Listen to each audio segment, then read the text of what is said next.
இன்றைக்கி நம்ம நஃபீனாஸ் கிச்சனில் ஃபிஷ் ரோல் செய்ய போகிறோம். அதை ஸ்கிப் பண்ணாமல் பாருங்கள். அப்போ தான் நான் எந்த முறையில் ஈஸியாக செஞ்சுருக்கேன்னு உங்களுக்கு புரியும்.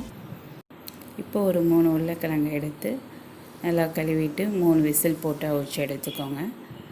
ஃபிஷ்ஷையும் நல்லா வாஷ் பண்ணிவிட்டு அதையும் பாயில் பண்ணி எடுத்துக்கோங்க.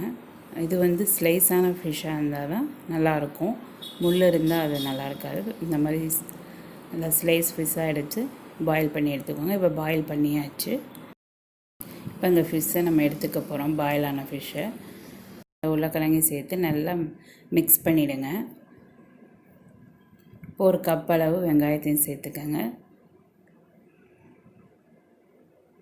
இப்போ அதை மிக்ஸ் பண்ணியாச்சு. இப்போ ஒரு பச்சை மிளகாயையும் நல்லா நறுக்கி சேர்த்துக்கோங்க. இப்போ கருவேப்பிலை கொத்தமல்லியையும் சேர்த்து நல்லா மிக்ஸ் பண்ணிவிடுங்க. இப்போ உப்பு தேவையான அளவு, மஞ்சள்தூள் கொஞ்சம், மிளகாத்தூள் 1 ஸ்பூன், பெப்பர் 1 ஸ்பூன், மீன் மசாலா 1 ஸ்பூன் எல்லாம் சேர்த்து மிக்ஸ் பண்ணி எடுத்து வச்சுக்கோங்க.